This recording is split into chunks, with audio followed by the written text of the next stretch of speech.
Kwentuhan mo ko, Yaya. Pero ano bang gusto mong pagkwentuhan natin? Tungkol sa witch. Gusto ko lang malaman kung paano nila nagawa yun dun sa kambal na nakita ko. Kailangan ko siyang tulungan. Hindi, masama siyang tao.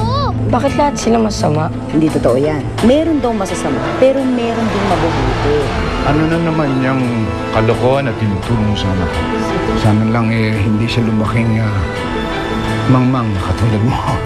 Death anniversary uli ni Mami bukas. Pwede ba natin siyang dalawin sa cemetery? Unfortunately, son, kahit nadalawin natin yung puntod ng mami mo, hindi na siya mabubuhay. Tapos ko na lahat ng inaasikaso ko dito.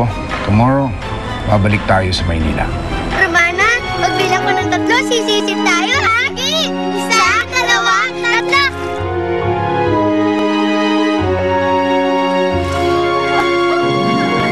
Sino nga pala yung mga anak mo, Romano? Siguro mga dalaga na yun, ano? Oo, malalaki na. Siya nga pala, may gusto akong ibigay sa mga anak mo eh. Salamat, Karyo. Ako nga dapat magpasalamat eh. Kasi iniligtas ni Romana ang buhay ko. Kung hindi sa anak mo, matagal na akong wala sa mundong ito. O, Crisanta, ba't tahimik ka? Nainggit kasi ako sa'yo eh. Bakit ka naman naiinggit sa akin? Kasi kakaiba yung kapangyarihan mo. Kaya mong utusan at magpagalaw ng ibang bagay. Samantalang ako, lumalaki lang ang ugat na ikis sa mukha ko. Kambal tayo. Kung ano ang kapangyarihan ko, kapangyarihan mo din. Bagay.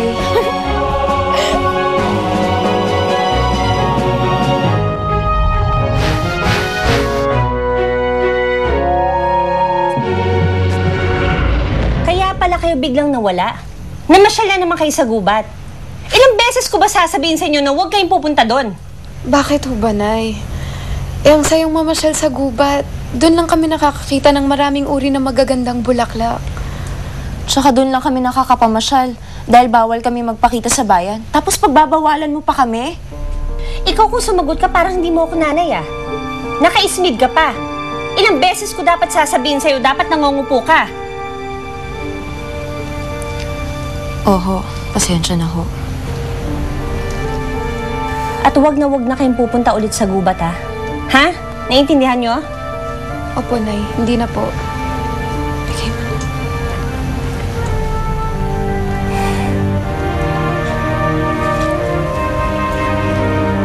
Oh, kamusta nang mag-iina kong magaganda? Itay! Tay! Oy, anak ko. Naku, ang babango. Hindi na amoy araw ang dalawa. Oh, ito, para sa inyo. Sandali, ito, para sa'yo. Ay, salamat po, Tay. Santa. Oh, salamat, Itay. Malungkot ka yata, ha? Kamusta na yung pagbabagsak nyo ng isda? Eto, medyo ayos naman. Nakapamili ako ng konting pagkain natin.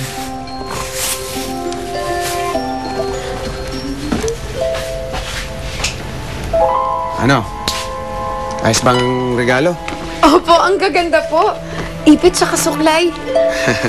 Itay, Oh, Bakit kay Romana may suklay pa? Bakit sa akin ipit lang? pasensya na anak. Hindi naman kasi galing sa akin yan. Kay Karyo. Tatandaan mo si Mang Karyo. Siya nagpapabigay niyan. Kaya naman pala. Siyempre, malaki ang utang na looban kay Romana. Kaya mas marami siyang regalo.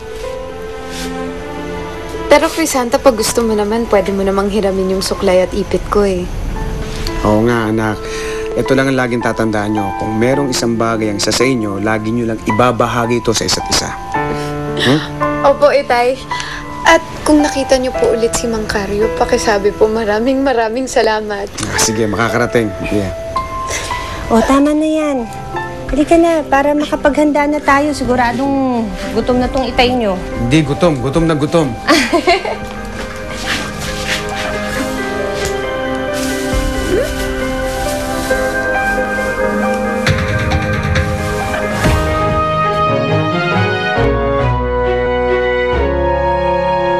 Tingin.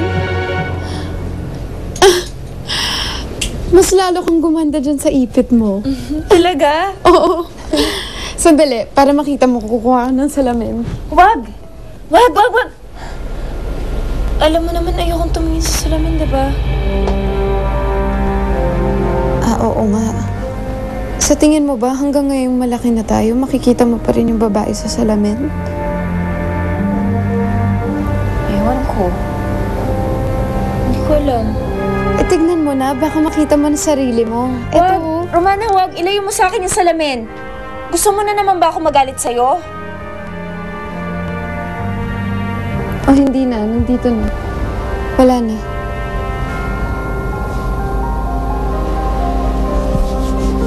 Ikaw, puro kabiro. Matulog na nga lang tayo.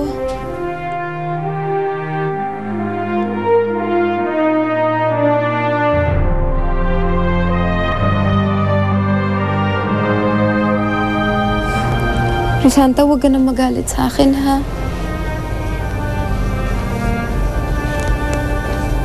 Crisanta?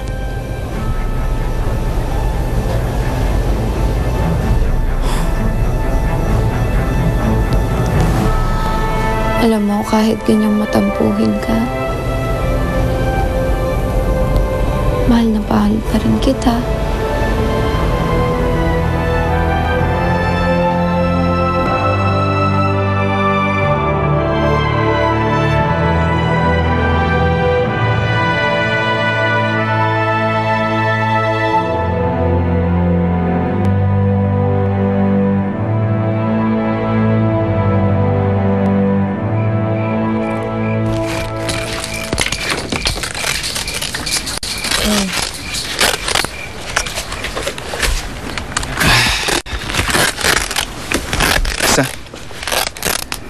Baka mo to. Ito yung natira doon sa pinagbilan ng mga isda. Salamat. May idadagdag ko to doon sa perang iniipon ko pang opera na Romana. Malaki-laki na rin yun. Nasa 40 mil na. Elsa, maliit lang yan. Hindi yan sasapat sa operasyon ng mga bata. Alam ko naman yun eh. Kaya nga nag-aral ako gumawa ng banig para may pagkakitaan. Pangarap ko talaga mapag-iwalay yung kambal natin. Ako rin naman, Elsa. Pareho lang tayong dalawa. Yun din ang pangarap ko. Kaya lang sa tingin ko, kahit kumayod tayo ng kumayod, tumanda na tayo sa kakakayod, hindi pa rin natin kakayanin na bayaran yung operasyon na yun. Siguro sa tingin ko dapat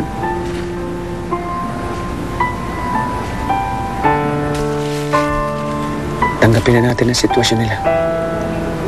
Tanggapin na natin ang kalagayan nila, Elsa. Paano pag wala na tayo? Sino mag-aalaga sa kanila? Sino magmamalasakit? Matatahimik ba tayo sa kabilang buhay pag iniwan natin silang kambal tuko pa rin? Siyempre hindi. Kaya gawin natin lahat para maoperahan sila. Kahit magsakripisyo pa tayo para makapamuhay sila ng normal.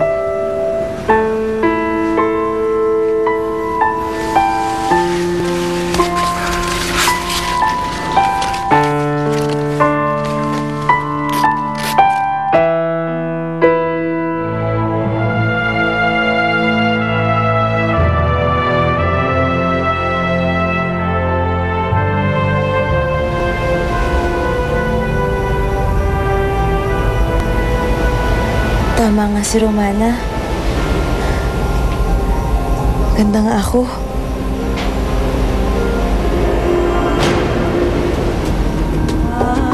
Sino ka ba talaga? Bakit ka ba lagi nagpapakita sa akin? Huwag mo akong ngitian. Layuan mo na ako. Ayoko sa'yo!